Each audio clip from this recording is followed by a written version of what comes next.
Well, this is just in case anybody wants to know what detox, stabilization, and even treatment is like. Okay, now my clean date is December 11th, and what I was doing was I was smoking fentanyl, and sometimes that fentanyl was mixed with methamphetamine, crystal methamphetamine. And the thing is, I had to smoke it every 4 hours, otherwise I'd get horribly sick. And I just got totally sick of it. I got sick of that lifestyle and everything, so I wanted to quit.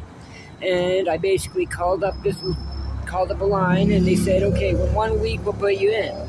So a week later, I go to Detox, and okay, a place called Vancouver Detox. Great staff, great people, and the first week isn't too hard. It's actually pretty easy. The first week you pretty much sleep the whole week. They give you Dilaudid to take. They give you lots of medication. They keep you nice and medicated. So pretty much the first week you just sleep the whole week. You don't even get sick, right? And the next 2 weeks I went to a different place called Pacifica. Now Pacifica is stabilization. And after a detox, you do stabilization. And I guess that's to stabilize you. It's kind of like an interim before they send you to treatment. Now, when I was in detox, I pretty much slept the whole week. I took medication, but after a few days of taking the medication, whatever, and I also took methadone, the training wheels come off and they take you off to Dilaudid. Now, I was a little bit pissed off at this at first, but I realized, okay, this is for my own good, right? Also, when you do this, you give up some of your freedoms. You can't leave, you can't go out, but that's a good thing because you really don't want to. Second off, it's not jail. You can leave, you can go out the door anytime you want to, but if you do, chances are you're going to get back into it, which is true. So yeah, I go second stage. I do the stabilization. It was kind of about smart recovery at Pacifica, a little bit also of the 12-step. And in stabilization, you don't have to take the courses or go to programs every day, but I did.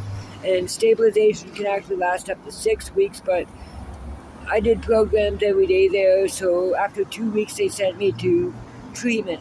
And I did treatment at a place called Together We Can. And I've even volunteered a few times at Together We Can at treatment.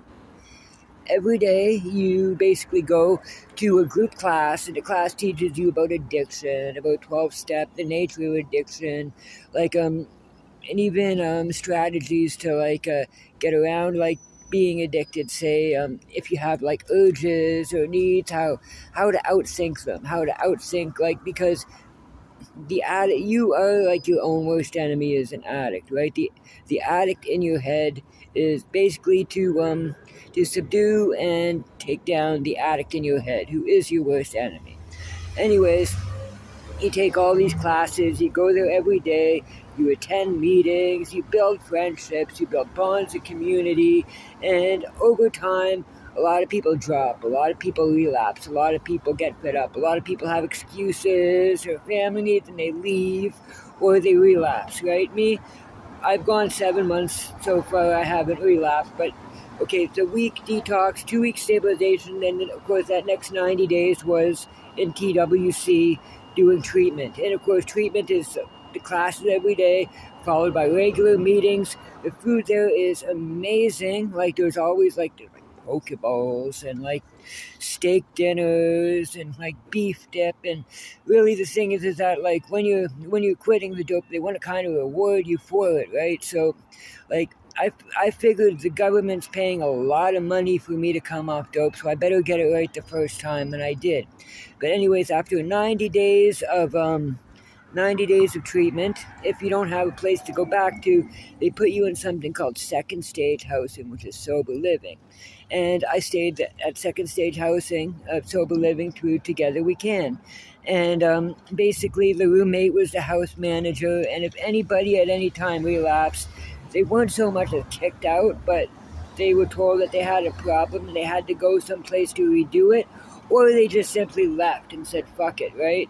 But me, I did the second stage, sober living housing, and now I'm still in sober living housing, but I'm staying at a place run by the Salvation Army called Grace Mansion, where basically you get your own apartment, you get a shower, you get a kitchen, you get a really nice studio apartment, and it's nice and cheap, but at the same time is that you have to stay clean, which is what I'm doing now, like month 7.5 into my staying clean, my withdrawal and everything, right? And I have to say, life could not be better. So if you know anybody out there who's using or struggling with addiction problems, don't feel bad about getting them into detox as fast as they can. And if they fuck up, well, just get them to do it again. But chances are, with a little bit of support, they can do it the first time. All right, love you, and everybody have a great weekend.